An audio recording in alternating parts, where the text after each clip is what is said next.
7h-9h, le grand matin Sud Radio. Stéphanie Demuru.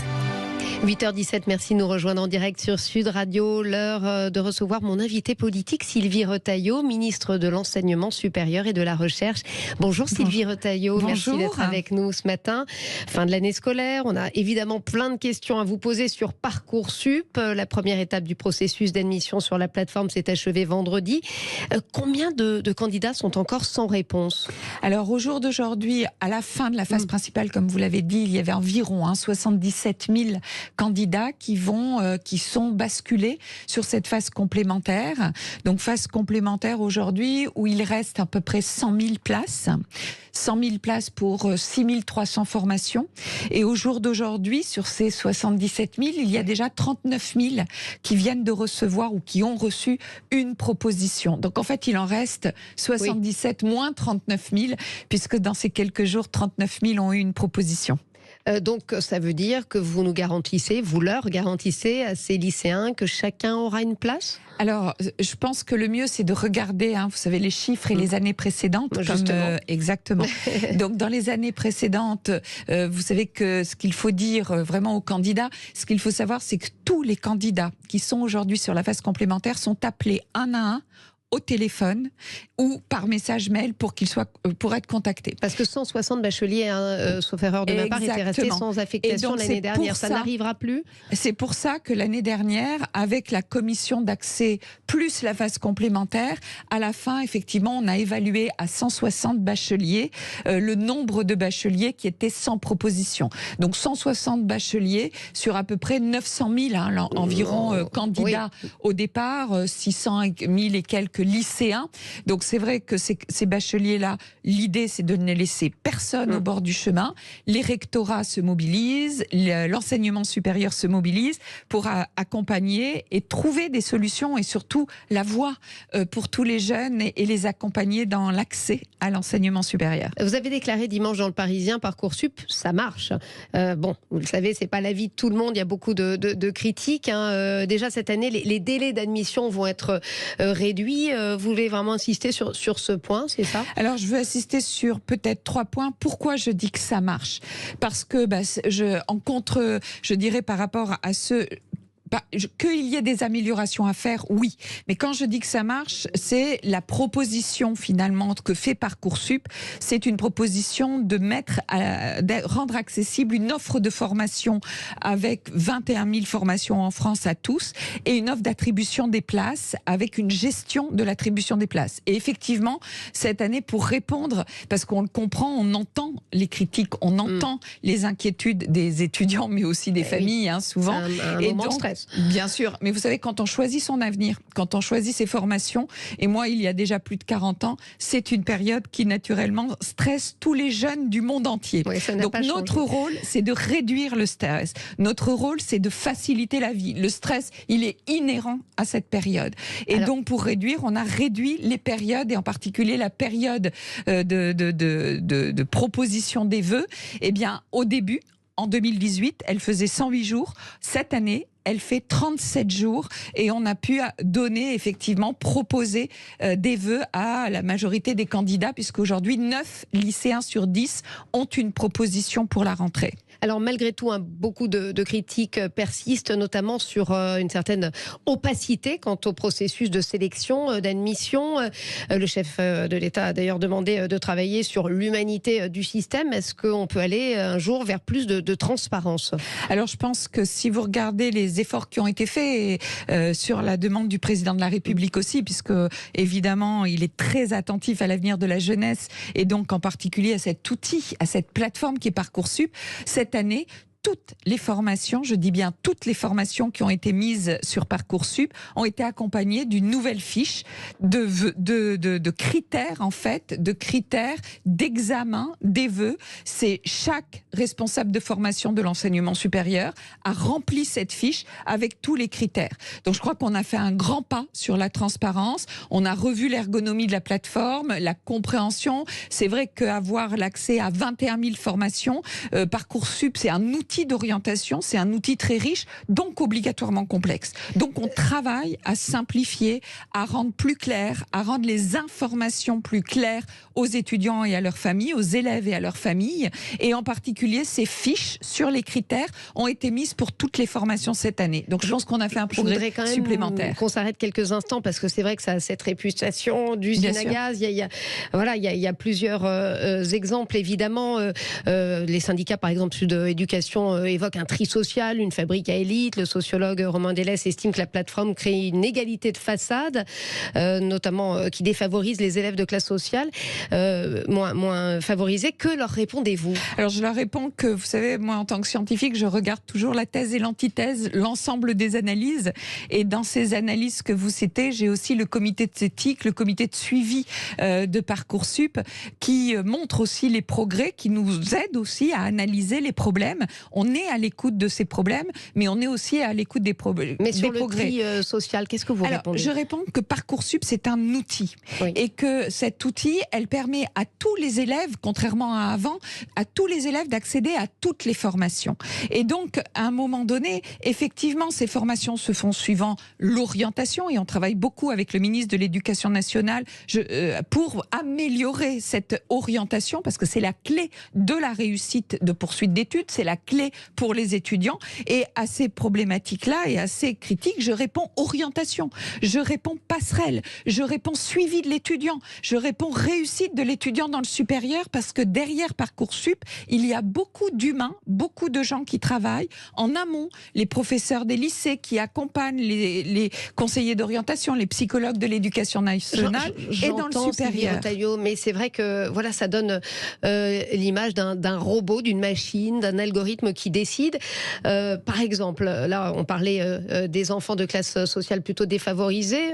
Moi, j'ai l'expérience de parents autour de moi qui m'expliquent que leurs enfants sont dans des bons lycées, qu'ils ont des notes un petit peu moyennes et qu'au dernier moment, avant Parcoursup, eh bien, ils les mettent dans des lycées moins favorisés. Ils se retrouvent tout d'un coup avec des moyennes exceptionnelles et ils se retrouvent avec des bonnes places à Parcoursup, finalement doublant les autres anciens élèves qui étaient dans les bons lycées. Ça n'a aucun sens. Mais moi, je ne travaille pas à partir d'anecdotes, même si les humains, ce sont des réalités. C'est quelque chose qui revient très souvent.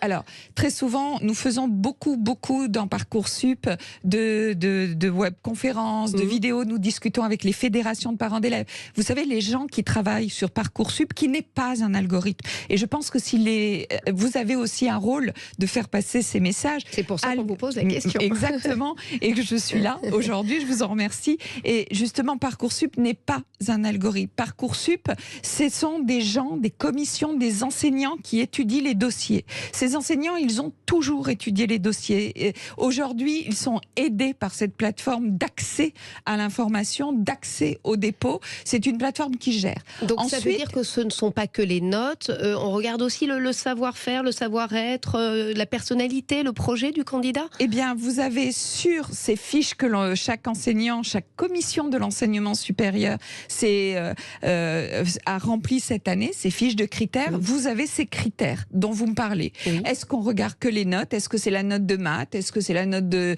gestion, suivant aller dans les filières? Est-ce qu'on regarde particulièrement la lettre de motivation? Est-ce qu'on regarde effectivement le savoir-être? Tout ça, c'est renseigné dans toutes les fiches de chacune des formations. Donc, vous avez l'information sur la plateforme Parcoursup de façon factuelle. Ensuite, il y a de l'humain. Donc, il y a de l'humain. Ce sont des commissions d'examen des vœux qui regardent les dossiers, par rapport à l'ensemble des références. Vous savez, un étudiant, une note, elle n'est pas bonne ou mauvaise. C'est par rapport aux autres, oui. Par rapport à l'ensemble.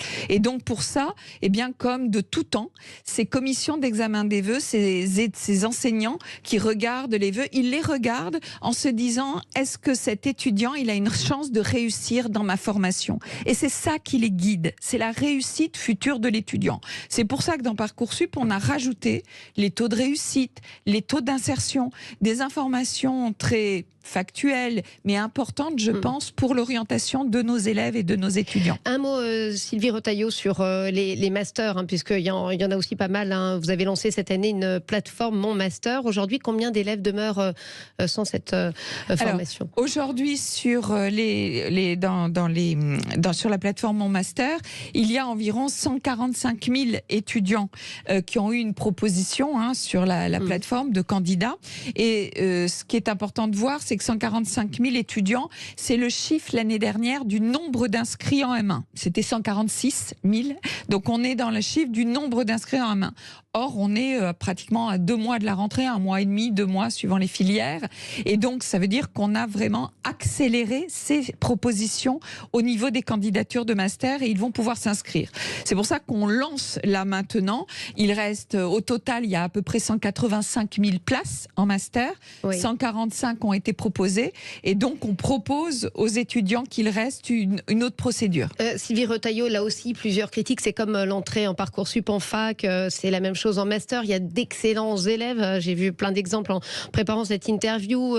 18 en géo à l'école normale sup de Lyon, mais finalement aucune place en master. C'est d'ailleurs un peu la même chose. D'excellents élèves n'obtiennent pas de fac.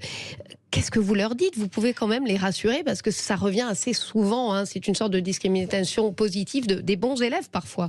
Alors, sur les bons élèves qu'il y a, je pense que vraiment, il faut, les cas de ce cas-là, il faut vraiment s'adresser au rectorat. Nous avons ces commissions d'accès à l'enseignement supérieur où l'étudiant, encore une fois, que ce soit en master ou en particulier en premier cycle, parce qu'ils ont encore plus besoin d'être orientés, nous appelons les étudiants à et ils ont accès de façon personnalisée au rectorat et à ces commissions d'accès. Et je pense que c'est ça qui est important pour les étudiants qui aujourd'hui se trouvent sans proposition. Il faut vraiment qu'ils contactent le rectorat et qu'ils contactent ces commissions. On les y invite. Alors, et ils auront un suivi personnalisé. Alors cette année a été marquée évidemment par l'inflation, une grosse inflation après l'épisode du Covid. Certains étudiants vivent avec 3 € par jour, selon l'association Linky. Certains envisagent même d'arrêter leurs études, 1 sur 5. C'est une terrible injustice, non ? Nous devons de permettre à nos jeunes de faire des études dans les meilleures conditions possibles. C'est pour ça qu'il y a un vrai travail, un vrai soutien du gouvernement sur la vie étudiante depuis. Donc nous avons pris des mesures d'urgence dès la rentrée l'année dernière pour accompagner les étudiants par rapport, effectivement, sortie de la crise Covid qui a été une catastrophe pour nos jeunes au niveau mental. Et il y a eu les annonces que j'ai faites à peu près au mois de mars cette année pour la rentrée, avec effectivement une augmentation des bourses sur critères sociaux pour les étudiants, une augmentation qui n'avait pas eu lieu depuis 10 ans à cette échelle-là, puisque le gouvernement a mis sur la table un demi-milliard de mesures pour la rentrée prochaine, en particulier pour les bourses, mais aussi par exemple la pérennisation du repas à 1 €. Et des primes exceptionnelles envisagées comme l'année dernière? Alors là, on a plutôt misé sur une pérennisation et sur des mesures fortes sur les bourses. Les primes exceptionnelles, c'était les mesures d'urgence l'année dernière. Donc, vous savez, le système de bourse, c'est à partir en gros du 15 mars que les étudiants font leur demande de bourse. Donc, l'année dernière, en juillet, on était dans des mesures d'urgence. Aujourd'hui, on a regardé l'amélioration du système de bourse et des plus et des mieux, donc aider plus d'étudiants, il y aura plus d'étudiants boursiers et avec une augmentation de minimum 37 € par mois, voire plus puisque beaucoup d'étudiants vont monter d'échelon, donc entre 66 et 127 € par mois de plus pour beaucoup d'étudiants. Sylvie Retailleau, on arrive bientôt à la fin de cet entretien. Le calme est revenu dans les villes françaises à l'approche du 14 juillet. On espère que ça va durer. Emmanuel Macron avait désigné comme étape la fin de ces 100 jours, censés être les 100 jours d'apaisement. Votre nom a été cité ici ou là pour remplacer Pape Ndiaye à l'éducation. C'est un poste qui vous intéresserait? Alors vous savez, moi je ne fais pas de... Ce n'est ni à moi d'en juger, je ne sais pas d'où vient cette information, clairement. Notamment les indiscrets de Libération, nos confrères. Donc, ce n'est pas... Moi, les rumeurs, non pas. Moi, je suis au travail. Vous avez pu remarquer, hier encore... Ça, c'est l'élément de langage qu'on entend partout au gouvernement. Mais c'est un élément de langage, je pense, qui est sain. qui est sain, chacun son travail, chacun son poste, et je pense que la France s'en portera bien mieux. Alors, tout de même, sur Pape Ndiaye, il est l'objet de pas mal de critiques. Là, il s'est encore distingué en critiquant beaucoup les médias comme Bolloré, CNews, chaîne d'extrême droite, ça fait un petit peu mal à la démocratie, en tout cas pour certains. Vous, ministre de l'Éducation, ou en tout cas ne serait-ce que ministre de l'Enseignement supérieur, puisque c'est cela que vous êtes pour l'instant, est-ce que vous diriez cela ? Alors, moi, je suis effectivement ministre de l'Enseignement supérieur et de la Recherche. Et dans l'enseignement supérieur, mon périmètre, c'est effectivement de former des étudiants, mais pas seulement dans leur métier, c'est aussi de former des étudiants à être des citoyens. Et donc, c'est sûr que dans l'enseignement supérieur, ce que l'on s'efforce à faire, c'est d'ouvrir l'esprit critique, de les apprendre à analyser, d'avoir une certaine méthode scientifique. Et je crois que c'est ça qui guide mon travail, qui guide finalement le périmètre que j'ai, parce que quand on a une jeunesse et cette responsabilité, je pense qu'il faut garder le cap. Vous n'avez pas totalement répondu à la question, mais merci. La démocratie, effectivement, ça passe par le fait de donner les outils aux jeunes. Exactement, et de demander l'opinion et l'avis de tout le monde. Merci à vous, Sylvie Retailleau, ministre de l'Enseignement supérieur et de la Recherche, d'avoir été avec nous. Restez avec nous, on se retrouve dans quelques instants.